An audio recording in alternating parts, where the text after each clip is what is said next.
এ ভুল সিদ্ধান্ত যদি আপনি না নিতেন, আপনি বলা তো ঠিক না, ওরে শয়তান বলা দরকার।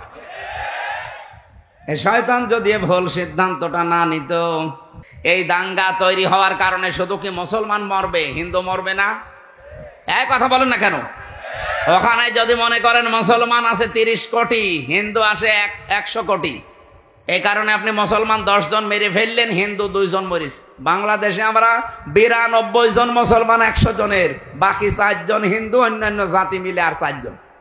ওখানে যদি 2 জন মুসলমান মরে, এখানে 5 জন মরবে না? হ্যাঁ, সব সাফা হয়ে যাবে।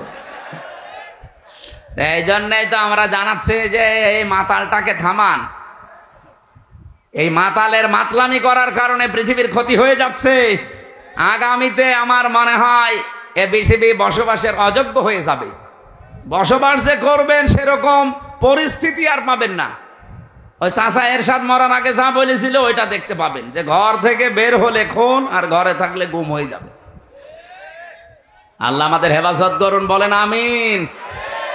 এই জন্য বাংলাদেশে আজ 54 বছর এখনো পর্যন্ত কোনো দাঙ্গা হয়নি, কারণ কোরআন আমরা মনে করি এটা মুসলমানদের জন্য না, এটা সবার জন্য। আর বিশ্বের অন্যান্য দেশে, বিভিন্ন দেশে আমরা দেখি এখনো দাঙ্গা চলছে। অলরেডি ভারতে দাঙ্গা আরম্ভ হয়ে গেছে, কারণ ওদের যে ধর্মীয় গ্রন্থ, ওদের গুরু ঠাকুর পুরোহিত ছাড়া কেউ পড়তে পারে না। ওরা আমাদেরকে সবক দেয়, সারা বিশ্বের মোড়লদেরকে শোনায় যে আমাদের দেশে নাকি সাম্প্রদায়িক সম্প্রীতি নেই। এই পৃথিবীতে একটাই দেশ যেখানে রোজা আর পূজা পাশাপাশি হয়। এক কথা বলেন না কেন? আপনি ভারতে হতে পারে না, হতে পারা কি গরু জবাই করলে তাকে জবাই করে ফেলছে। এই পৃথিবীর 6 জন মানুষের নাম আছে নিকৃষ্ট মানুষের তালিকায়, তার ভেতরে মোদির নাম আছে। কারণ এই লোকটা পৃথিবীতে নিকৃষ্ট হওয়ার পেছনে কিছু কারণ আছে। কয়েকদিন আগে আপনারা দেখেছেন গোবিন্দ পরামানিক, বাংলাদেশের একজন হিন্দু মহাজোটের মহাসচিব গোবিন্দ চন্দ্র পরামানিক, এই লোকটা জানিয়েছে, আমার ভাইরা, এই জন্য ভুল যারা সিদ্ধান্ত চাপিয়ে দিচ্ছেন, আল্লাহ এমনি না, ভুল বিষয়গুলো আল্লাহ চাপিয়ে দেবেন যদি বিবেককে কাজে না লাগান। আজ নেতানিয়াহুর কারণে তাদের দেশটা ধ্বংস হয়ে যাচ্ছে। আমার মনে হয় এভাবে যদি আর মাত্র 8-10 দিন চলতে থাকে দাবানলটা আর এই ভূমিকম্প, দেখবেন বিশ্বের মানচিত্র থেকে অভিশপ্ত রাষ্ট্র এই ইহুদিরা, এই ইসরায়েল আর থাকবে না। ঠিক ওর বন্ধু যেহেতু এটা ও যা আরম্ভ করেছে, তার বিবেক কাজ করছে না। আজ আমি কালকে আজকে ইসরায়েলে যে ভূমিকম্প হয়েছে আপনি দেখেছেন, এই লোকটার, এই নেতানিয়াহুর মানামি এই লোকটার শুধু একটা অবৈধ চিন্তা ভাবনার কারণে 1500 বছর আগে সূরা ইউনূসের 100 নম্বর আয়াতের ভেতরে শেষের দিকে পাবেন এটা। আল্লাহ আমার এইটাই জানিয়েছেন, ওয়ায়াজআলুর রিজসা আলাল্লাযীনা লা ইয়াকিলুন। এই পৃথিবীতে কেউ যদি ভুল সিদ্ধান্ত নেয়, কেউ যদি তার বিবেকটা কাজে না লাগায়, তাহলে ভুল সিদ্ধান্ত আল্লাহ তার উপরে চাপিয়ে দেয়। নেতানিয়াহু নামে এই লোকটা, পৃথিবীর এই নিকৃষ্ট মানুষটা, নরেন্দ্র মোদী নামে এই পৃথিবীর নিকৃষ্ট মানুষটা, এবং আমার দেশে যিনি পালিয়েছেন ওইটাও, এগুলোর ভুল সিদ্ধান্ত নেওয়ার কারণে এদের বিবেকটা কাজে লাগে নাই। এই জন্য আল্লাহ তাদের উপরে ভুল বিষয়গুলো চাপিয়ে দিয়েছিলেন। ওয়ায়াজআলুর রিজসা আলাল্লাযীনা লা ইয়াকিলুন। যারা তাদের বিবেক, বুদ্ধি, কমন সেন্স কাজে লাগায় না, তখন আল্লাহ তার উপরে ভুল বিষয়গুলো চাপিয়ে দেয়। এটা চাপিয়ে আপনি আজকে করলেন ইসরায়েলের যে দাবানল জ্বলছে, 108টা থেকে 112টার নাম শুনলাম আমরা। এত বড় বড় উন্নত মেশিন তারা সেট করেছে, পানি দিচ্ছে, স্প্রে দিচ্ছে, ঔষধ দিচ্ছে, কিন্তু যত দেয় আগুন তত জ্বলে। কারণ এই আগুন তো আর হামসা লাগায়নি, আগুন লাগিয়েছে কে? আরো জোরে বলেন কে? আপনি কি করবেন এখন? দাবানল, এরপরে আবার ভূমিকম্প। বিশ্বের 257টা দেশ, সবাইকে আহ্বান জানায়, কে কোন ধর্ম মানেন ওটা আপনার ব্যাপার, কিন্তু আমরা চাই এই লোকটাকে এবং ইসরায়েলের এই আর এক কোলাঙ্গার আছে ওর দোস্ত, এই লোকটাকেও যেন থামানো হয়। এদের এই ভুল সিদ্ধান্তগুলোর কারণে আগামীর পৃথিবী বসবাসের অযোগ্য হয়ে পড়ছে।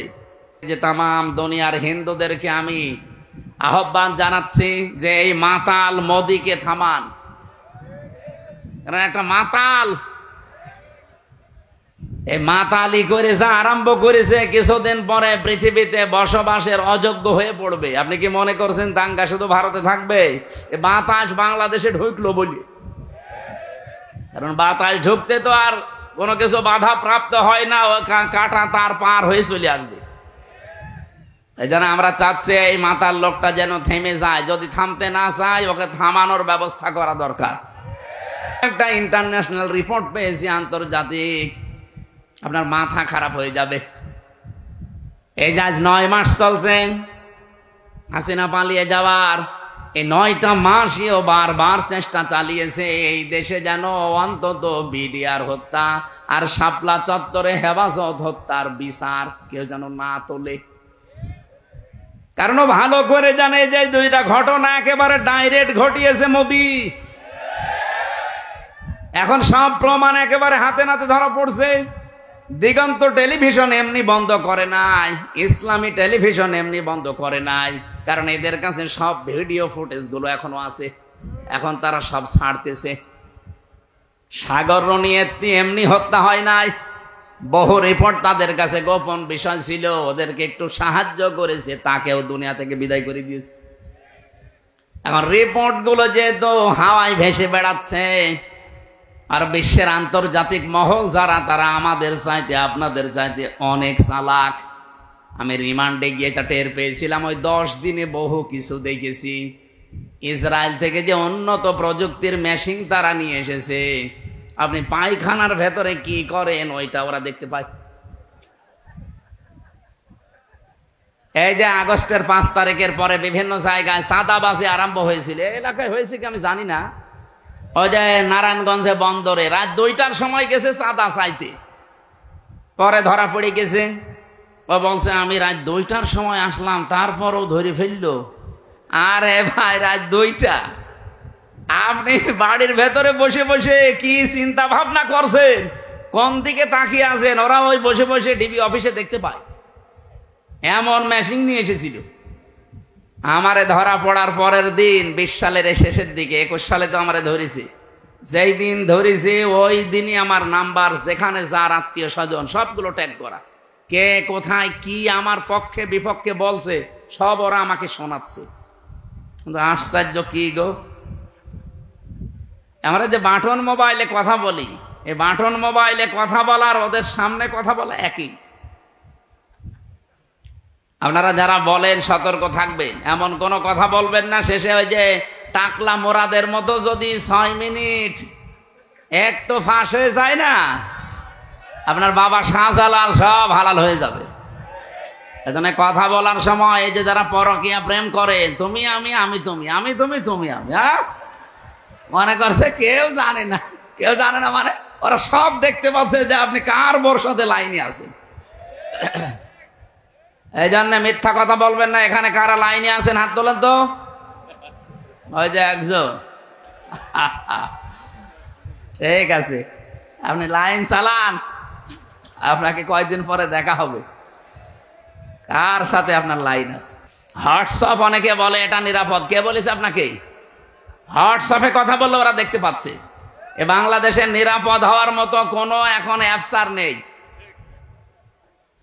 সে যেটাই বলেন, মেসেঞ্জার বলেন, ইমো তো আরো ঘরের ভেতরে। ওই ইমোতে কথা বলা আর ওদের সামনে বসে বসে বলা একই। হোয়াটসঅ্যাপটা এটা সবাইকে ওরা ট্যাগ করে না, যাদের টার্গেট করে তাদের। আমার ভেতরে কিছু নেই, আন্দাজে আল্লাহ মর্যাদা বাড়াবে। হ্যাঁ, মর্যাদার সম্মান আল্লাহ নিজের জন্য, রাসূলের জন্য, আর ইমানদার যারা তাদের জন্য। আলিল্লাহিল ইজ্জাতু ওয়া লিরাসূলিহি ওয়া লিল মুমিনিনা ওয়ালাকিন্নাল মুনাফিকিনা লা ইয়ালামুন। ইজ্জত সম্মান মর্যাদা আমি আল্লাহ এটা রেখেছি, নির্ধারিত করে দিয়েছে আমার নিজের জন্যে, আমার রাসূলুল্লাহর জন্যে। আর 2 নম্বরে 3 নম্বরে যারা পৃথিবীতে ঈমান আনে তাদের জন্য।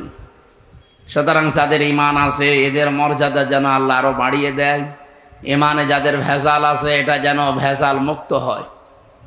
ভেজাল ঈমানদার দেশে নেই, আছে। এখন অনেক মানুষ কিন্তু ধরা পড়ে যাবে, যেহেতু আমরা সম্মান কামনা করেছি শুধু দুনিয়া না, উভয় জগতে। ইমানদারদের ভেতরে আমরা এমনও ইমানদার আছি শুধু এই জগৎ বিশ্বাস করি, আর একটা যে জগৎ আছে ওটার বিশ্বাস আমাদের অনেকের নেই। তা আমি উভয় জগতের সম্মান কামনা করি, তো দোয়া কবুল হবে না? দোয়া কবুল হওয়ার জন্য সিস্টেম লাগে। এই জন্য যারা উভয় জগতে বিশ্বাসী এইরকম মানুষ যারা এখানে এসেছেন, আল্লাহ পাক দুনিয়া আখেরাত মিলে তাদের মর্যাদা সম্মান আমরা চাই যেন আরো বেড়ে যায়। যে আয়াত দিয়ে সম্মানের কথা জানালাম, এই আয়াতটা পরিচিত না অনেকের? সূরা আলাম নাশরার ভেতরে আছে 4 নম্বর আয়াত, রাফা'না লাকা যিকরাক। যদি ওই লাকা দিয়ে বিশ্বনবী মুহাম্মদুর রাসূলুল্লাহকে আল্লাহ উদ্দেশ্য করে জানিয়েছেন, হে নবী আমি কি আপনার নামকে সম্মান মর্যাদাকে উপরে তুলি নাই? কত উপরে তুলেছি, আমার নাম যেখানে সেখানে আপনার নাম আমি লিখে দিয়েছি। আমাদের আদি পিতা হযরত আদম আলাইহিস সালাম আপনারা জানেন এই পৃথিবীতে 350 বছর পর্যন্ত তিনি কেঁদেছিলেন, তো মাপ পাননি। তিনি যখন 350 বছর পরে বললেন আল্লাহ মুহাম্মদুর রাসূলুল্লাহর ওসিলায় আমাকে মাফ করে দাও, আল্লাহ মাফ করে দিয়েছিলেন। কিন্তু প্রশ্ন করেছিলেন যে এই নাম তুমি জানলে কি করে, কোথায় পেয়েছো এই নাম? হযরত আদম বলেছিলেন আল্লাহ যেদিন জান্নাত থেকে তুমি আমাকে বের করে দাও, আমি জান্নাত থেকে বিদায় নেওয়ার সময় জান্নাতের মেন গেটের ওপরে তোমার নামের পরে এই নামটা লেখা ছিল, আমি দেখেছিলাম, লা ইলাহা ইল্লাল্লাহু মুহাম্মাদুর রাসূলুল্লাহ। আমি মনে করলাম যে এই নামটা দামি নাম হবে, অবশ্যই তোমার নিকটবর্তী কেউ হবে, নয়তো তোমার নামের পাশে এই নামটা থাকতো না। আল্লাহ ওই দিন তার মর্যাদা জানিয়েছিলেন যে এটা তোমারই সন্তান হবে, এটা পৃথিবীর শ্রেষ্ঠ মানুষদের একজন। বাদ জাকুম মিনাল্লাহি নূরুন ওয়া কিতাবুম মুবিন। এই আয়াত দিয়ে অনেক মানুষ দলিল দিতে চায় নবীজি নূরের তৈরি ছিল এই দিকে। এখান থেকে কয়েকটা শিক্ষা আমরা বের করতে পারি। বলেন তো, আল্লাহ জিজ্ঞাসা করার জবাব দিলেন কি, যে এই লোকটার ওসিলা দিয়ে যে তুমি মাপ চাইলে, এই লোকটাকে তুমি এখনো জানো না, লোকটা তোমার সন্তান, এ দুনিয়াতে তোমার পরে যাবে। কি বুঝলেন এখান থেকে? আদম আলাইহিস সালাম উনি কি জিন ছিলেন না ফেরেশতা ছিলেন? মানুষ। বলেন না কেন? আরো জোরে বলেন। আর মানুষ আল্লাহকে দিয়ে বানিয়েছে এটা আমরা সবাই জানি।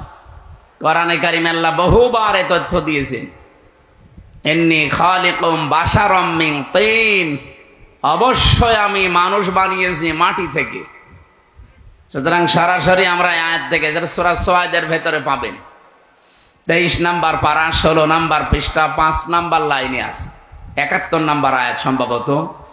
আল্লাহ তাআলা জানিয়েছেন অবশ্যই আমি, এটা শেষের অংশে আছে, আবার প্রথমে খুঁজলে পাবেন না, শেষের দিকে আছে, ইন্নী খালিকুম বাশারাম মিন তিন, অবশ্যই আমি বানিয়েছি মানুষ মিন তিন, মাটি থেকে। এখানে যেহেতু আদম আলাইহিস সালাম উদ্দেশ্য, এই জন্য পৃথিবীতে একটা মানুষকে আল্লাহ শুধু বানিয়েছেন মাটি দিয়ে, আমাদের আদি পিতা যিনি। তাছাড়া দুনিয়ায় আর কাউকে আল্লাহ সরাসরি মাটি দিয়ে বানাননি, বানিয়েছেন মাটির নির্যাস দিয়ে। আর মাটি বানিয়েছেন কমপক্ষে 10টা জিনিস দিয়ে। আপনি মাটি গবেষণা হয় যেখানে সেখানে মাটি নিয়ে যাবেন, দেখবেন 10টা জিনিস ওরা বের করে দেবে। অক্সিজেন দেবে, আয়রন দেবে, সিলিকন দেবে, এরকম অ্যালুমিনিয়াম দিবে, ম্যাগনেসিয়াম দেবে, পটাশিয়াম দেবে, এরকম 10টা জিনিস আমরা পাই। তাহলে এখান থেকে বুঝলাম পৃথিবীতে একমাত্র মাটি দিয়ে বানিয়েছে আদম নবীকে। আমাদের এই জন্যে আদি পিতা বা একেবারে প্রথম বাবার নাম জিজ্ঞাসা করলে কি বলা হয়? এ পর্যন্ত বুঝেছেন কিনা বলেন? আমাদের আদি পিতা প্রথম বাবার নাম কি? বলেন বলেন। আল্লাহ যে ওনাকে বললেন, হে আদম, যার নাম নিয়ে ক্ষমা চাইলে আমি ক্ষমা করে দিলাম, ওইটা তোমার সন্তান হবে এবং তোমার পরবর্তীতে যাবে। আমার প্রশ্ন হচ্ছে, বাবা যদি মাটির তৈরি হয়, ছেলে হবে আগুনের। কমন সেন্স কি বলে আপনার? কুল ইন্নামা আনা বাশারুম মিসলুকুম, হে নবী আপনি বলেন আমি তোমাদের মতোই মানুষ। ইউহা ইলাইয়া, পার্থক্য এতটুকু, আমার প্রতি ওহী আসে, তোমাদের প্রতি আসে না, এতটুকু আছে। কিন্তু আমার বাবা যেহেতু আদম, বাবা যদি মাটির হয়, ছেলে কোনোদিন আগুনের হয় না, তাহলে তো সিস্টেম পাল্টিয়ে যায়। প্রথম এই কথা থেকে এই তথ্য নেওয়ার পরেও কিছু মানুষ, আমি যে আয়াত পড়লাম, কদ জাকুম মিনাল্লাহি নূরু ওয়া কিতাবুম মুবিন, এই আয়াত দিয়ে দলিল দিতে যায়। বিশেষ করে এটা চট্টগ্রাম বিভাগে, সিলেট বিভাগে, এগুলো তারা যারা গরম সুন্নি, ঠান্ডা সুন্নি, এরা এই আয়াতটা নিয়ে আসতে চায়। আপনি যদি একটু কোরআন শরীফ বুঝে পড়েন, চিন্তা ভাবনা নিয়ে পড়েন, তাহলে এই প্রশ্নের উত্তর কিন্তু এই আয়াতে আছে।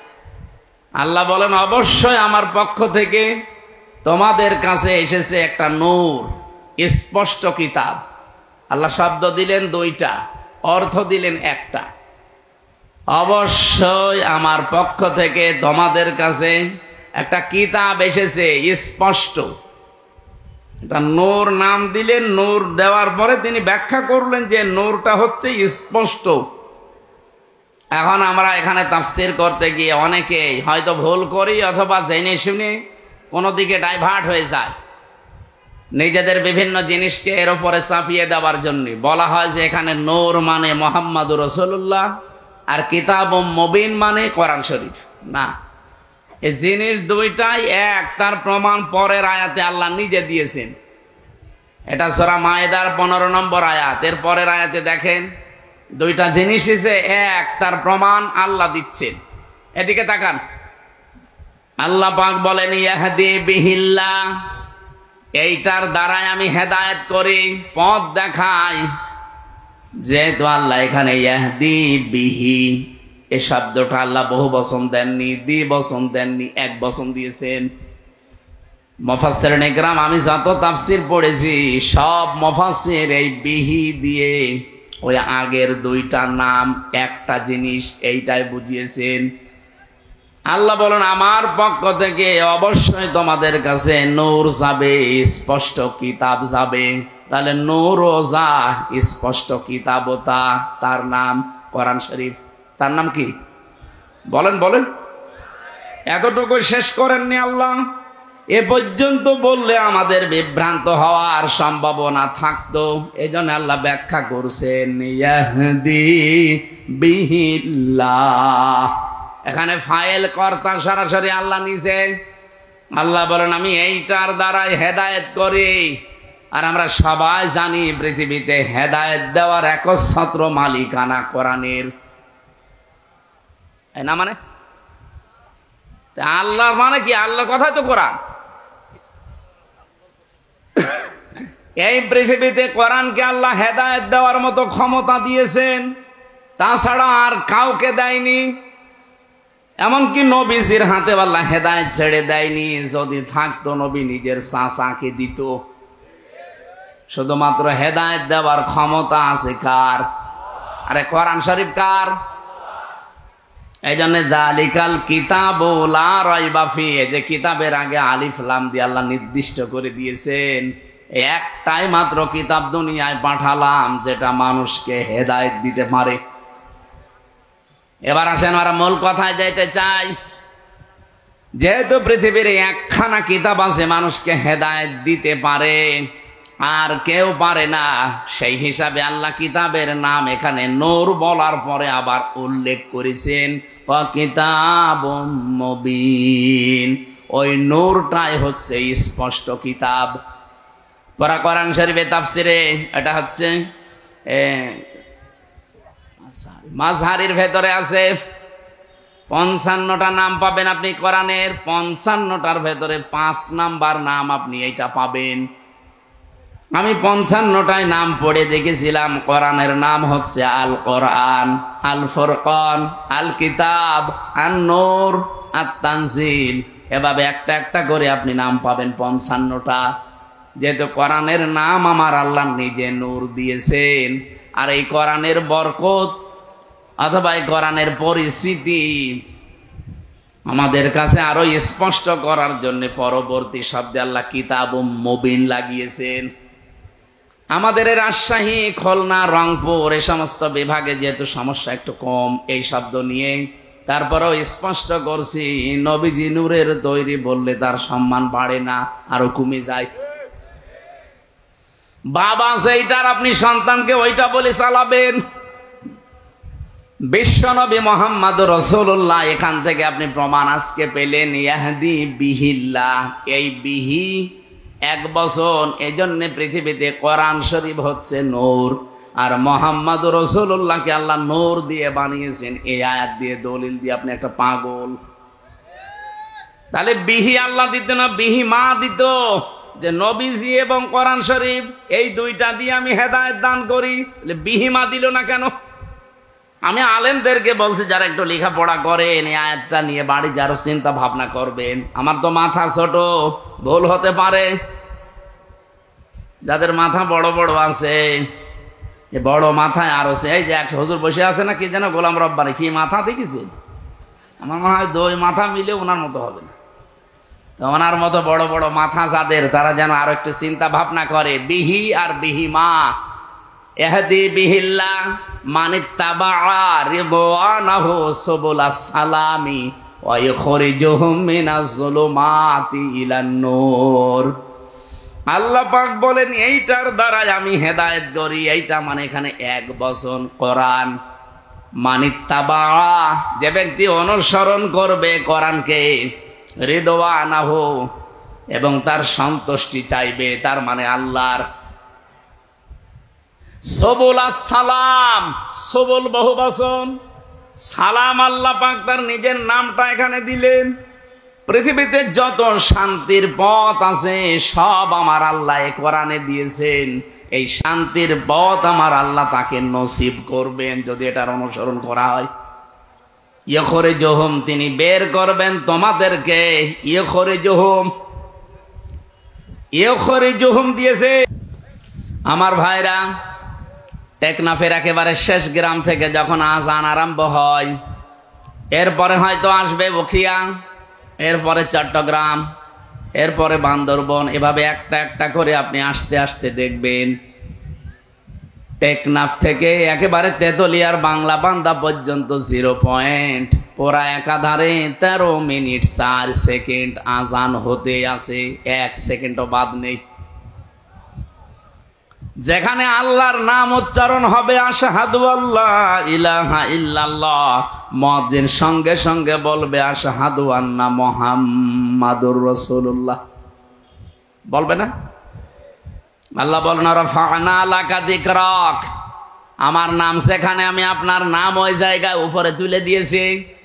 আমার নামকে ডাকার পরে অনায়াসেই মানুষ দেখবেন আপনার নামটা উচ্চারণ করবে। এই জন্যে সম্মান, মর্যাদা, উচ্চতা এটা আমার জন্যে, আমার রাসূলের জন্যে, আর যারা ঈমান এনেছে তাদের জন্যে। সুতরাং সম্মান মর্যাদা যাদের কামনা করেছে, আল্লাহ যেন উভয় জগতে তাদের ঈমানের উপরে টিকে থাকার তৌফিক দেন। বলেন আমিন। অনেক মানুষ হয়তো টিকে থাকে, মরণের সময় এলোমেলো হয়ে যায়। কি এলোমেলো হয়ে যায় না? আজরাইলকে দেখার পরে হয়তো পাল্টিয়ে যায় না। আমরা চাই এই গুরুত্বপূর্ণ সময়েও তাদের ঈমান যেন টিকে থাকে। বলেন আমিন। দল, মত, জাতি, বর্ণ, ধর্ম নির্বিশেষে আজকের এই অনুষ্ঠান, এটা কি শুধু মুসলমানদের না? হাদা বায়ানুল লিন্নাস হুদাল লিন্নাস, মানুষ পদবাচ্চা আমরা যারা বিবেচিত সবার জন্য আল্লাহ আজকের এই অনুষ্ঠানটা কবুল করেছেন। কারণ আমরা মানুষ। কোরআন শরীফ যেহেতু সবার জন্য, যারা মানুষ তাদের জন্য। শুধু মুসলমান যারা দাবি করে কোরআন কি শুধু তাদের, অন্যান্য ধর্মে যারা আছে তারা হয়তো তাদের ধর্মীয় গ্রন্থ, পুরোহিত, ঠাকুর এবং তাদের ধর্মগুরু যারা, তারা ছাড়া কেউ পড়তে পারে না। কোরআন শরীফ আল্লাহ ওইভাবে দেয়নি। অনেকে তারেক জিয়া বের হয়েছে, তারেক জিয়ার বউ এবং তার মা সবাই যখন খালাস পেয়েছে, আমারটা যেমন আমি ন্যায় বিচার পেয়েছি, আমি চাই আজহার সাহেব ন্যায় বিচার পাবে বৃহস্পতিবারে। কেউ কোনো তাল বাহানা করলে, বিবেক যদি আপনার কাজে না লাগে, এমন ভুল সিদ্ধান্ত চেপে বসবে না দেশের ওপরে, শেষে সামাল দিতে পারবেন না। কারণ দেওয়ালে পিঠ থেকে গেলে তখন আর দিক দেওয়া ঠিক থাকে না। কথা বলেন না কেন? কত মানুষ এখন খুশি আছে। আপনি কার খুশির জন্য এগুলো করছেন? অনেকে করছে, আমরা জানি। এই জন্য আমরা কোনো বিবেক বহির্ভূত কাজ করতে চাই না। আজকে ঢাকায় দেখলাম বিভিন্ন জায়গায় মেয়েরা সাইনবোর্ড নিয়ে দাঁড়িয়ে আছে, আমাদের যৌন অধিকার নিশ্চিত করতে হবে। বলছে এনাদের খালাস দেওয়া ঠিক হয়নি, কারণ এনারা সাজার আসামি ছিল। আরে ভাই, সাজা যে দিয়েছে কি সাজা বলে? এ তো সব বানানো। আর আমি নিজে যেহেতু ভিকটিম, আমি তো নিজে টের পেয়েছি। আমার উপরে যে মামলা ছিল পুরাটা বানোয়াট, মিথ্যা। এই জন্য 15.5 বছরে রাজনৈতিক যত মামলা হয়েছে সব মিথ্যার বানোয়াট। এদের মামলাও মিথ্যা, সাক্ষীও মিথ্যা। আমার 4 জন সাক্ষী কুষ্টিয়া থেকে নিয়ে গিয়েছিল, জীবনে তাদের আমি চিনি না। আমি এই আগস্টের 5 তারিখের পরে যেহেতু তারা ভয়ে ভয়ে আছে, একদিন যেয়ে বললাম, ভাই কি সত্যি করে বলেন? আচ্ছা, পুলিশ এসে একদিন রাতের বেলা আমাকে বলছে, সাক্ষী যদি না দাও তোমার নামে মামলা দেব। এই হচ্ছে দেশের অবস্থা। এইরকম মামলায় যদি আমি এখন শুধু জামিন না, আমি পুরা খারিজ হয়ে গেছে আমার মামলা। আমি এখান থেকে এই 2টা দেশের নাম বলার পরে একটা বিষয়ে সিদ্ধান্ত নিতে চাচ্ছি, আপনারা একমত হবেন কিনা আমি জানি না। বাংলাদেশে যিনি দায়িত্বে আছেন প্রফেসর ডক্টর মোহাম্মদ ইউনূস, 2টা নবীর নাম নিয়ে বসে আছেন, মোহাম্মদ আর ইউনূস। 2 নবীর নাম আপনার। আমরা চাই আপনার বিবেক আপনি কাজে লাগাবেন। বিবেক বহির্ভূত কোন কাজ যদি এই দেশে আপনি থাকতে চালু হয়ে যায়, তাহলে আল্লাহ কিন্তু ভুল সিদ্ধান্ত চাপিয়ে দেবে। হাসিনা পালিয়েছে, ওর বিচারপতি পালিয়েছে, মামলার আয়ু পালিয়েছে, সাক্ষীরা পালিয়েছে, তাহলে এটিএম আজহারুল ইসলাম এখনো কেন জেলখানায় আছে? এটা তো বিবেকে মেনে নেয় না। কথা বলেন না কেন? আমরা চাই আজহার সাহেবকে পরশুদিন বৃহস্পতিবারে, ওনার আবার আরেকটা ডেট আছে, এই ডেটে যেন আর কোনো বাঙালিকে হাইকোর্ট দেখানো না হয়। আমরা এই মাজলুম মানুষটার মুক্তি চাই। আপনারা চান না? কারা চান দেখি? লিল্লাহে তাকবীর।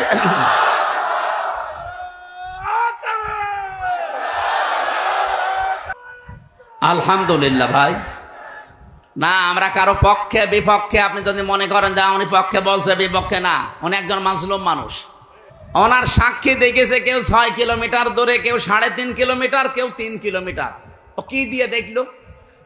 আর এই বানোয়াট একটা বিষয়ের উপরে ওনাকে আপনি এতদিন 13 বছর রেখেছেন, এই তো একটা জুলুম। কথা বলেন না কেন? এরপরে যদি আবার জুলুম করা হয়, লোকটা নড়তে পারে না। আমি তো 3 বছর ছিলাম তার পাশে। ফাঁসির কন্ডেম সেলের ভেতরে একটা মানুষের খায়েশ পূরণ করার জন্য তাদের উপর অত্যাচার আমার উপরও করেছে 3 বছর। আমার মনে হয় এতদিনও যদি টিকে থাকতো, তো এতদিনও আমরা বাইরের জগৎ দেখতে পারতাম না, এতদিনও ওই মামার বাড়ি থাকা লাগবে। এই যে নারী কমিশনে যারা আছে, এই মানুষগুলো একে মহিলা বলা যায়? আমার মনে হয় এ মহিলাও না, এ পুরুষও না, এ হিজড়া হবে। এইরকম কথা লেখে কি করি? 318 পৃষ্ঠা আমি পড়েছি ওদের ওই কমিশনের পুরা বইটা। সবগুলো ইসলাম বিরোধী এবং ইসলামের বিপক্ষে একেবারে ডাইরেক্ট অ্যাকশন নিয়েছে। তার ভেতরে অন্যতম স্বামী আর স্ত্রী। এরা যদি 2 জন সংসার করার, স্বামী বলে আমি এখন সংসার করতে চাই, স্ত্রী বলে যদি না আমার এখন মন নেই, এরপরও যদি স্বামী সংসার করে, স্ত্রী যদি মামলা দেয়, তাহলে ধর্ষণ মামলা হবে। আর ধর্ষণ মামলা হলে সাক্ষী লাগবে না। স্বামী স্ত্রীর ঘরের ব্যাপারটা কি সাক্ষী কেউ দেবে? সাক্ষী পাবেন কোথায়? হয় আপনি ইউটিউবারদের ওখানে সেট করে রাখবেন, কথা বলছেন না? তার সাক্ষী আপনি পাবেন কোথায়? আর বিচারক যে রায় দেবে, ওকে আন্দাজে তো রায় দিতে পারবে না, সাক্ষী লাগবে না? আর ওই জিনিসকে দেখেছে কে সাক্ষী দিতে যাবে বলেন? সুতরাং এইরকম নীতিমালা যারা তৈরি করেছে, এ কি সুস্থ না অসুস্থ? আমার মনে হয় এদেরকে আর বাইরে রাখা ঠিক হবে না, তাহলে এই সমাজের ক্ষতি হবে। এদেরকে পাঠানো লাগবে পাবনায়। আরো জোরে বলেন। জেলখানা দেওয়ার দরকার নেই, পাবনায় পাঠিয়ে দেন, ও থাক ছাতা থাক। কয়েকদিন আগে পাবনায় গিয়েছিলাম, যে দেখলাম পাগল বেশি নেই, সব ভালো হয়ে চলে গেছে। এখন এদেরকে পাঠানো দরকার। ওরা পয়েন্টটা লিখেছে দ্বিতীয়টায় যে শরীর আমার, সিদ্ধান্ত আমার। জেনা ব্যভিচারের ব্যবসা খুলে বসতেছে। শরীর আপনার মানে আপনার শরীরকে দিয়েছে, আপনার বাবা মা দিয়েছে আপনার শরীর। আপনার বাবা আর মার দায়িত্ব ছিল শুধু বিছানায় থাকা। এই শরীরটা আমার আল্লাহ নিজে বানিয়েছেন। সূরা নূরের ভেতরে আছে, সূরা কি মুমিনুনের ভেতরে আল্লাহ পয়েন্ট আকারে দিয়েছেন যে তোরে কি করে বানালাম আমি। সুম্মা খালাকনান নুতফাতান আলাকাতান ফাখালাকনাল আলাকাতা মুদগাতান ফাখালাকনাল মুদগাতা ইযামা ইলা আখির আয়াত। আল্লাহ একে সিরিয়াল আকারে দিয়েছেন, আমি নুতফা এর আকারে, এরপরে আমি এটা মদগা, এরপরে আলাক, এরপরে রক্ত গোশত চর্বি চামড়া দিয়ে একটা ছাউনি দিয়ে বাচ্চার আকার দিয়ে ছেলে না মেয়ে হবে সে সিদ্ধান্ত দিয়ে মায়ের পেট থেকে আস্তে করে বের করে নিয়ে আসি। আল্লাহু আখরাজাকুম মিন বুতুনি উম্মাহাতিকুম লা তা'লামুনা শাইআ। এই আয়াতগুলো পর্যালোচনা করলে দেখা যায় পুরাটা দায়িত্ব আমার আল্লাহ পালন করেছে। বাকি শুধু সিস্টেমটা আমার আল্লাহ, যেহেতু মার বাবার কাছ থেকে শুধু সিস্টেমটা একটু। তাছাড়া আল্লাহ নিজেও আমাদেরকে বানিয়ে বানিয়ে আকাশ থেকে ফেলতে পারতো না? আমাদের আদি পিতাকে ফেলে নাই, কথা বলেন না কেন? আদি মাতাকে ফেলে নাই। তাদেরকে যদি আল্লাহ ফেলতে পারে, এমনকি বাবা ছাড়াও আল্লাহ বানাতে পারে হযরত ঈসাকে, প্রমাণ তো দুনিয়ায় আছে। সুতরাং যারা এই পয়েন্ট লিখেছেন আপনারা কিন্তু স্বাভাবিক নেই। আমার মনে হয় তারা মেয়াদ উত্তীর্ণ গাঁজা খায়। মেয়াদ আলা গাঁজা খেলি তো এত নিছেন, আমার কথা না। দেহ আমার, সিদ্ধান্ত আমার। আবার এক মহিলা লিখেছে ব্যানারে যে আমার চামড়া আমি দেব। ওরে শয়তান, এগুলো কি মানুষের কাতারে পড়ে? তৃতীয় নাম্বারে পয়েন্টে ওরা লিখেছে যে যৌনকর্মী যারা, তাদেরকে শ্রমিকের মর্যাদা দেওয়া লাগবে। আমার এই পয়েন্টটা পড়ার পরে মনে হচ্ছিল, আল্লাহ যদি বাংলাদেশে কোনো ডাকাত বলে, ইউনূস সাহেব আমাদেরকেও কিন্তু মর্যাদা দেওয়া লাগবে শ্রমিকের, কারণ আমাদেরও কষ্ট কম হয় না।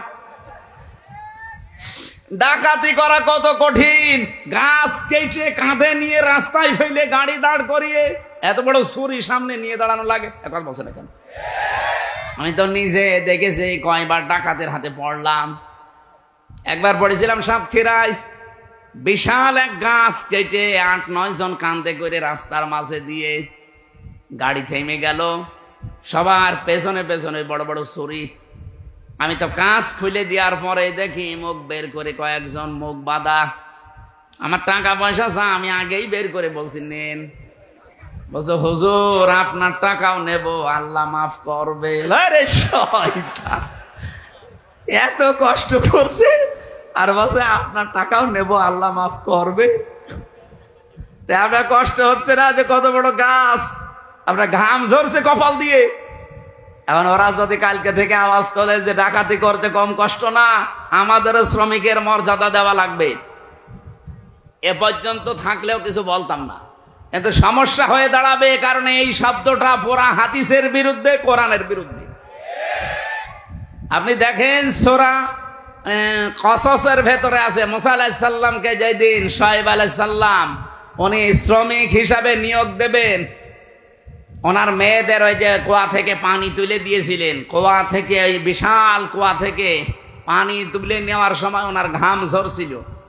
মেয়ে দুইটা গিয়ে বলেছে, বাবা এরকম একটা শক্তিশালী এবং বিশ্বস্ত, আমিন বলা হয় কোরআনে আছে আমিন, এরকম একটা বিশ্বস্ত শ্রমিক পেয়েছি, আপনি যদি নিতে চান তো উপকার হবে, তার শরীরে শক্তি আছে। আমরা দেখেছি 4-5 জন রাখাল মিলে যে ঢাকনা সরাতে পারে না কুয়ার, অথচ ওই লোকটা দেখলাম 1 হাত দিয়ে কুয়ার ঢাকনা সরিয়েছে।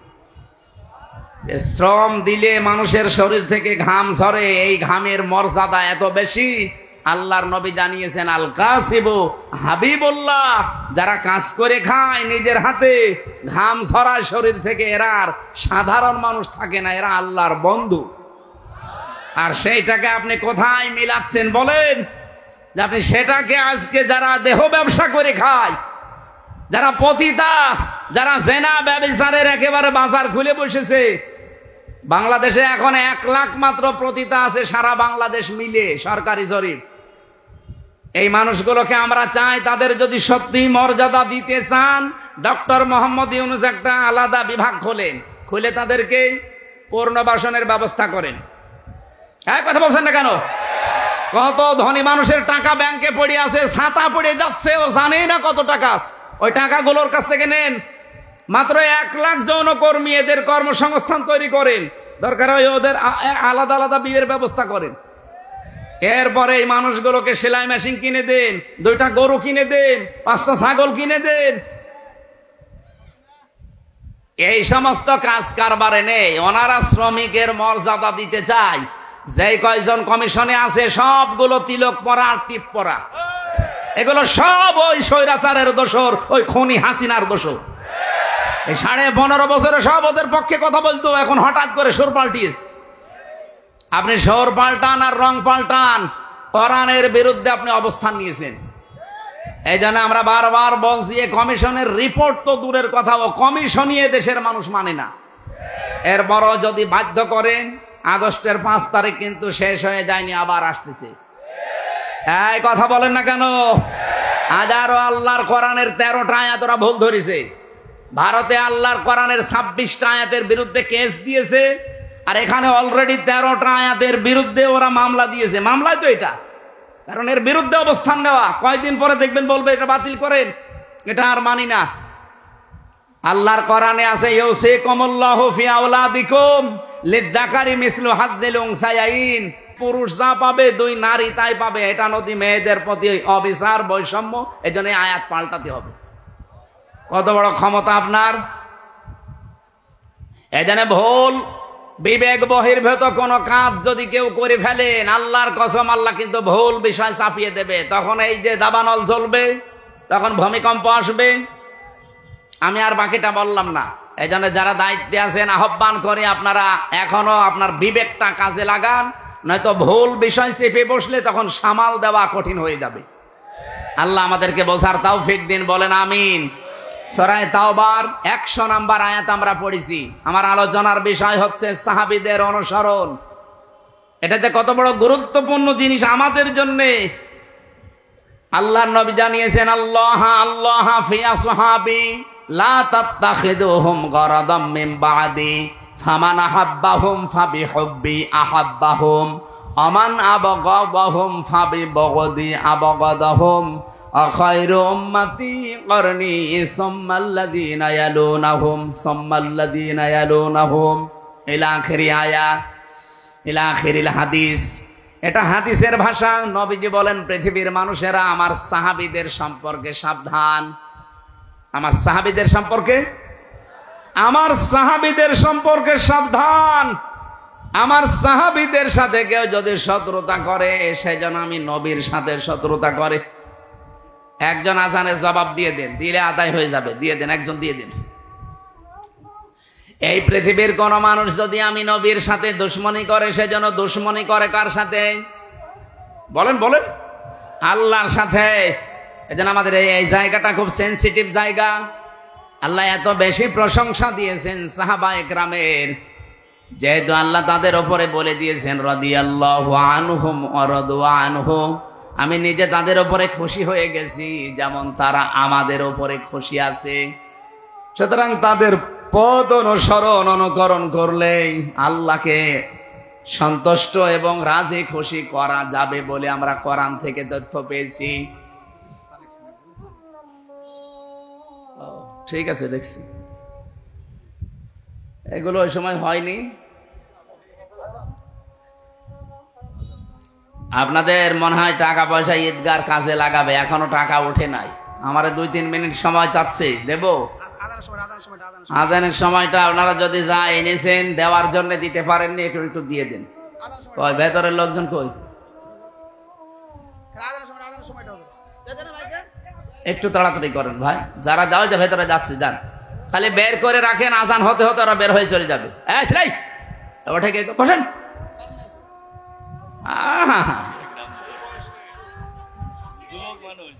যাক যাক, ওর আবার বিয়ে হয়েছে, এখানে হাজার হাজার মেয়ের বাপ বসে আছে আর ও চলে যাচ্ছে।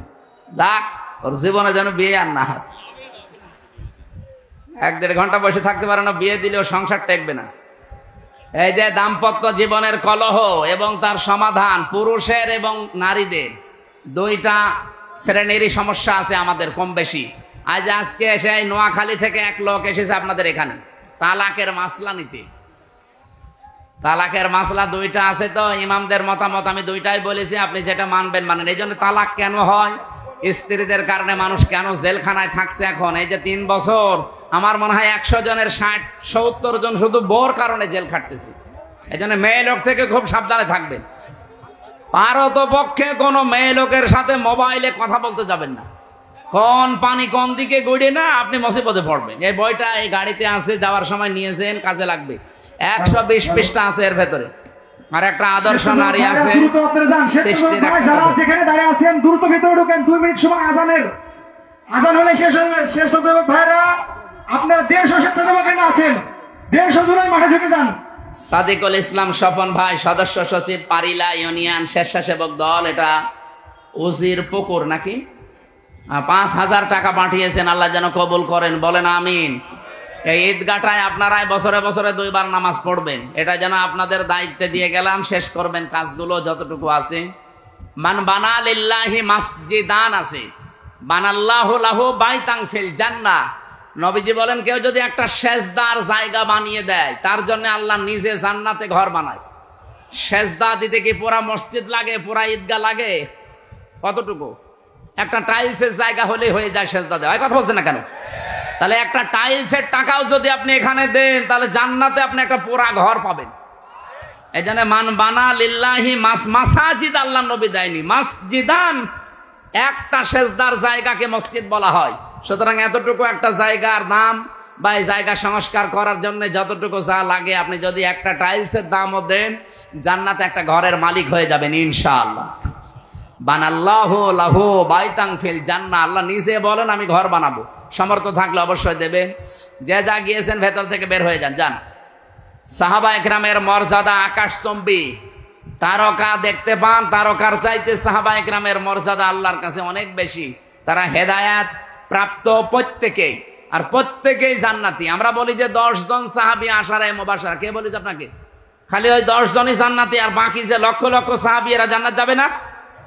বলেন, ওই 10 জন সাহাবীর ভেতরে খাদিজাতুল কুবরার নাম আছে? বলেন না কেন? আয়েশার নাম আছে, ফাতেমার নাম আছে, তারা জান্নাতি না? ফাতেমা জান্নাতের নেত্রী হবে, সমস্ত মহিলাদের সর্দার।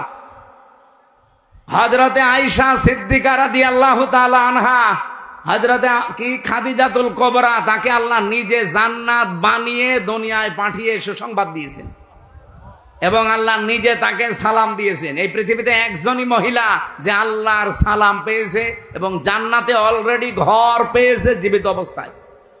অথচ খাদিজা জীবনে একটা ওয়াক্ত নামাজ পড়েনি, এক ওয়াক্ত নামাজ পড়েনি, একটা রোজা রাখেনি, জীবনে একদিনের জন্য পর্দায় থাকেনি।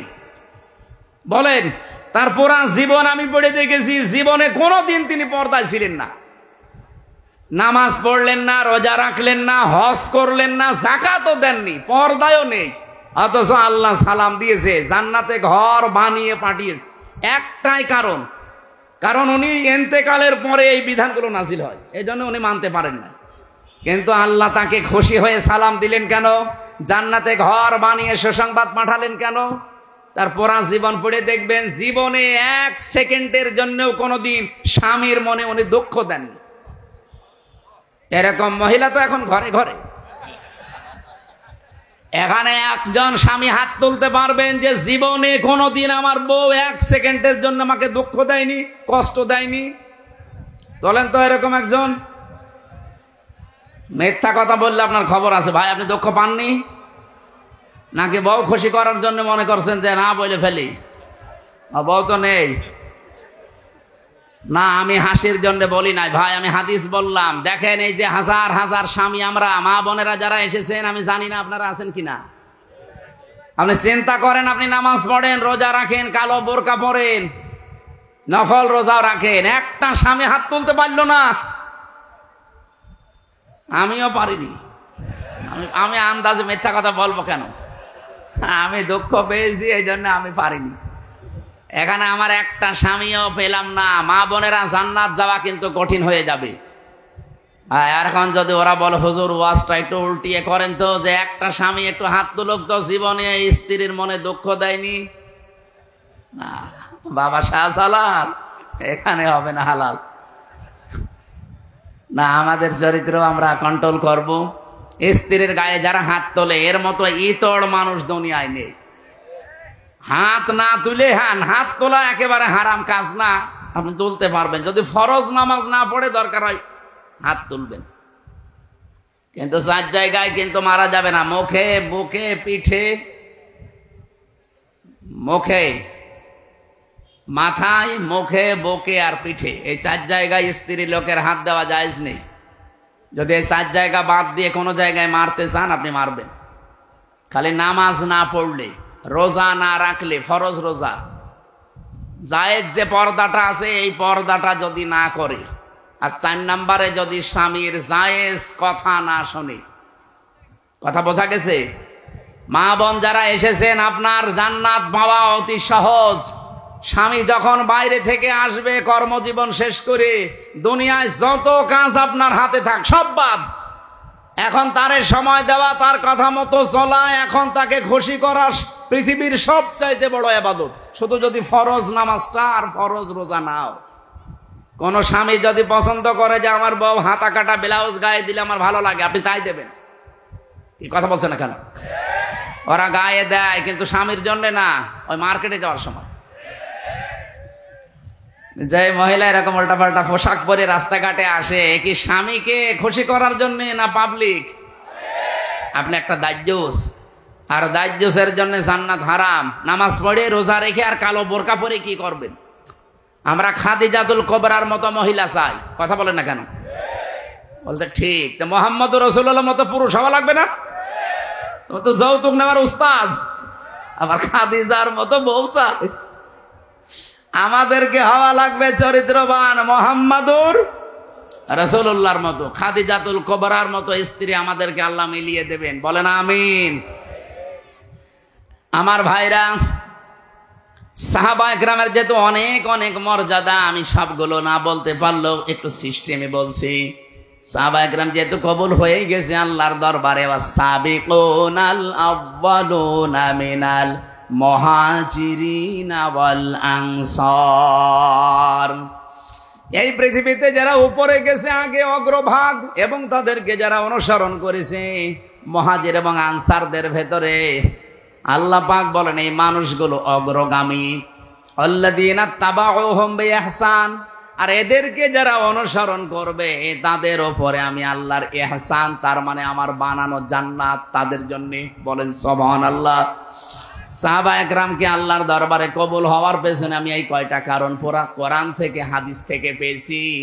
1 নম্বরে তাদের কয়েকটা গুণ আমাদের ভেতরে থাকা দরকার। 1 নম্বরে পেয়েছি আল্লাহর জন্য তাদের অন্তর নিবেদিত ছিল সব সময়।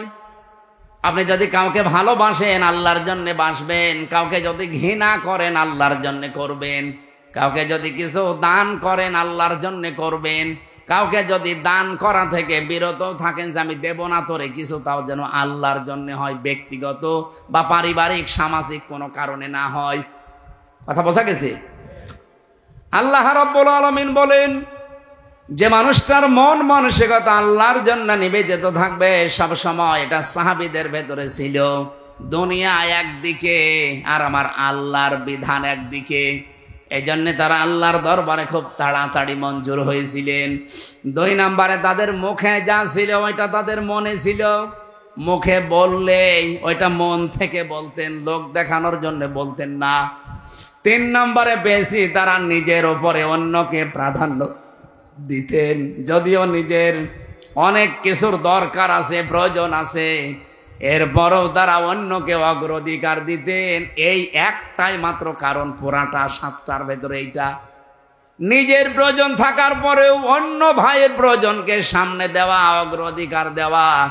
আল্লাহ পাক এত বেশি খুশি হতেন তাদের উপরে এই কারণে যে রাদিয়াল্লাহু আনহুম ওয়া রাদু আনহু, এই আয়াত তাদের জন্য আল্লাহ নাযিল করে দিয়েছেন।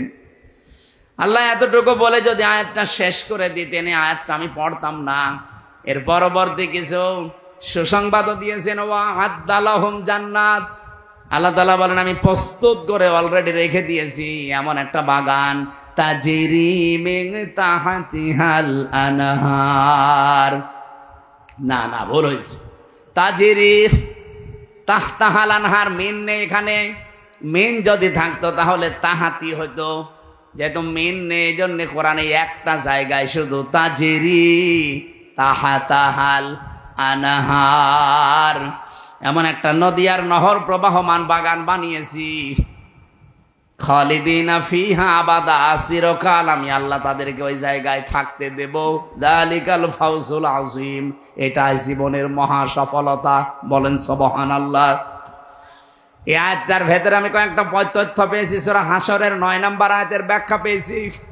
ওয়ায়ুসিরুনা আলা আনফুসিহিম ওয়ালাউ কানা বিহিম খাসাসা। আল্লাহ পাক বলেন ওদের নিজেদের প্রয়োজন আছে, এরপরও তারা অন্যকে অগ্রাধিকার দিয়েছে। হযরতে আনাস রাদিয়াল্লাহু তাআলা আনহু বলেন, নবীজি মসজিদে নববীতে 2-2, 3-3 পরপর 3 দিন মেহমান এসেছে তার কাছে। একবারে মেহমান আসার পরে রাতের বেলা আসার পর বিশ্বনবী ডাক দিয়ে বললেন, আজকে এই মেহমানটা নিয়ে যাওয়ার মতো আমার ক্যাপাসিটি নেই, তোমাদের যদি কারো থাকে ক্যাপাসিটি তাহলে বলো, একটু নিয়ে যাও। হযরত আনাস বললেন, নবী আমার কাছে দেন। নিয়ে গেলেন বাড়িতে, স্ত্রীকে বলে নবীর মেহমান, যা পারো খেতে দাও। স্ত্রী ঘরের ভেতরে ডাক দিয়ে বলছেন, দেখেন যা খাবার আছে 2টা ছেলে মেয়ের শুধু হবে, আমরাই না খেয়ে থাকবো মনে করছিলাম, আপনি এরপরে আবার মেহমান নিয়ে এসেছেন। ঠিক আছে, নিয়েই যখন এসেছেন আর রাসূলুল্লাহর মেহমান, আপনি এক কাজ করেন, আপনি একটু মেহমানকে নিয়ে গল্প করেন, কথাবার্তারা বলতে থাকেন, আমি এই ফাঁকে 2টা বাচ্চাকে ঘুম পাড়িয়ে দেই। ঘুম পাড়িয়ে দিয়ে নিজের মেহমানকে সাথে নিয়ে আপনাকে আমি যখন বাচ্চাদের খাবারটা দিয়ে দেব, এরপরে আমি নিজের থেকেই বাতি লিভিয়ে দেব। আপনি অন্ধকারের ভেতরে শুধু মুখ নাড়াতে থাকবেন আর মেহমানকে খাবারটা দিতে থাকবেন আর বলবেন, এই তো আলো নিয়ে আসো, আলো নিয়ে আসো। কয়েকবার বলতে বলতে যখন খাবার শেষ হয়ে যাবে, আপনি শুধু মুখ নাড়াতে থাকবেন আর হাত নাড়াবেন। অন্ধকারের ভেতরে যেন সে মেহমান বুঝতে পারে যে না, আপনিও খাবার চালাচ্ছেন। শেষ হয়ে গেল খাবারটা এভাবে। সকালবেলা মসজিদে নববীতে হযরতে আনাস বলেন, আমি নামাজে গেছি, নবীজি আমাকে ডাক দিয়ে বললেন, মেহমানের সাথে কি ব্যবহার করলে? কেন? আল্লাহর আরশ পর্যন্ত খুশি হয়ে গেছে, তোমাদের নামে সূরা হাশরের 9 নম্বর আয়াত নাযিল হয়ে গেছে।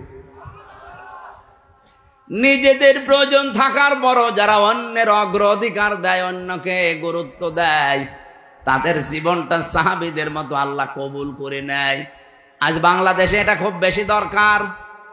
এই কথা বলছেন না কেন? এটা আজকে দল মত জাতি বর্ণ ধর্ম নির্বিশেষে খুব বেশি দরকার। যদি সাহাবীদের মতো কবুল হতে চান, গ্রহণযোগ্য হতে চান, নিজের প্রয়োজন থাকার পরও অন্যেরটা অগ্রাধিকার দেবেন। এটা আমাদের অনেকের মন আছে, কিন্তু আমরা পেরিয়ে উঠি না বড় কারণে। আমার বোনের জন্য, আমার ভাইয়ের জন্য, আমার চাচার জন্য, আমার ফুফুর জন্য আমার মন আছে, আমি কিছু করব, আমার অগ্রাধিকার দেওয়া দরকার তাদের গুরুত্বের, তাদের পরিবারের, তাদের অসচ্ছলতার। কিন্তু অনেক পরিবারে আছে বউ শুধু টান দিয়ে ধরে, না অত দরকার কি? এরকম বউ দেশে নেই? কার বউ এরকম আছে মন ছোট? হাত তোলেন তো। না, এলাকায় ওসব নেই। এরপরে সাহাবায়ে কেরাম কবুল হওয়ার পেছনে কারণ পেয়েছি 4 নাম্বার, তারা লোক দেখানো কোনো কাজ করতেন না। আল্লাহ পাক বলেন, আল্লাযীনা হুম ইউরাউনা ويمنعون الماعون। আমরা যা করি যতটুকু ছোট হোক আর বড় হোক যেন আল্লাহর জন্য হয়। 5 নম্বরে পেয়েছি তারা কাফেরদের প্রতি বড় কঠোর ছিলেন। এটা সূরা ফাতিহার 29 নম্বর আয়াতে এই তথ্যটা পাবেন। মুহাম্মাদুর রাসূলুল্লাহ আল্লাযীনা মাআহু আশিদ্দাউ আলাল কুফফার। সাহাবায়ে কেরাম আল্লাহর দরবারে কবুল হয়েছিলেন, তার 5 নম্বরে কারণ ছিল তারা কাফেরদের প্রতি বড় কঠোর এবং ভয়ঙ্কর ছিলেন। আজ যারা কোরআনের বিরুদ্ধে 13 জায়গায় হাত দিয়ে কোরআন পাল্টাতে চায় এরাও কাফের। বাংলাদেশে দলমত দেখা যাবে না, এই জায়গায় নবীর উম্মত এবং সাহাবীদের অনুসরণ করার ক্ষেত্রে কঠোর হওয়া লাগবে। আমরা কঠোর হতে রাজি আছি না? সামনে সব দলমত নির্বিশেষে কঠোর হয়ে যাবেন। এই আইন পাশ করা দূরের কথা, ওরা যেন ভয়ে কাঁপতে থাকে। আমরা তো আল্লাহর দরবারে সাহাবীদের মতো কবুল হতে চাই। আল্লাহ আমাদের তৌফিক দিন, আমিন। আরো জোরে বলেন। দুনিয়ায় সেই কয়দিন বেঁচে আছেন। আমি কালকে নাটোরে লালপুর না বাগাতে পড়াইছিলাম, ওখানে এই পয়েন্টটা বলেছিলাম, কেউ যদি জুলুম করে সামনে মনে করেন যে আমি অমুক জায়গায় পৌঁছাবো, জীবনও পারবেন না। সাদ্দাত যেমন পারে নাই, জুলুম করে জান্নাত বানিয়েছিল, জান্নাত ভোগ করতে পারে নাই, দেখতেও পারে নাই, এমনকি চৌকাঠে পা দেওয়ার আগেই তার মরণ হয়েছে। হাসিনাও জুলুম করে করে টার্গেটে পৌঁছাতে চেয়েছিল 41 সাল, 41 সাল দিতে দেয়নি, 24 সালে শেষ। এই জন্য আগামীতে যারা চেয়ারে বসবেন, যদি জুলুমের মাধ্যমে বা জুলুম করেন কারো সাথে, আল্লাহর কসম, ইত্তাকি দাওয়াতাল মাজলুম ফাইন্নাহা লাইসা বাইনাহু ওয়া বাইনাল্লাহি হিজাব। মজলুমের বরদোয়া থেকে বেঁচে থাকবা, কারণ মজলুমের বরদোয়া আর আল্লাহর মাঝে কোনো হেজাব পর্দা থাকে না। এজন্য আগামীতে আমি সতর্ক করছি, যারা আসবেন যেন জুলুম করবেন না। জুলুম করে যদি জনগণকে দাবিয়ে রেখে মনে করেন আমি অমুক টার্গেটে পৌঁছাবো একেবারে 41 সাল, আপনার 5 বছর পরে দেখবেন বাড়ি ঘর শ্মশান হয়ে গেছে। এই শ্মশান হয়েছে এটা দেখানো লাগবে। 32 নম্বরের দিকে তাকান, 33 হয়ে গেছে। ফেব্রুয়ারির 5 তারিখে আযাবুল বুলডোজার নাজিল হয়ে সব শেষ। আগামীতে যারাই আসতেছেন, কে আসবেন আমরা জানি না, আর আমার দেখারও দরকার নেই। যারা আসবেন আসেন, জুলুম করবেন না। সাহাবায়ে কেরামের যে 5টা গুণ অলরেডি বলেছি, এগুলো আমি সহ প্রত্যেকের জীবনে যেন আল্লাহ অনুসরণ করার তৌফিক দেন, আমিন। মেয়েদের জন্য অবশ্যই বইটা নিয়েছেন, কাজে লাগবে। আর সৃষ্টি, এটা হচ্ছে শিক্ষিত মানুষদের জন্য, সৃষ্টি জগৎ নিয়ে লেখা আছে, এটা পারলে নিয়ে যান, এই গাড়িতে আছে। আল্লাহুম্মা আমিন। লা ইলাহা ইল্লা আনতা সুবহানাক ইন্নী কুনতু মিনাজ জালিমিন। আল্লাহ, সুন্দর আয়োজনে তুমি খুশি হয়ে আমাদেরকে মাফ করে দাও। এ বিশাল আয়োজনে যদি তুমি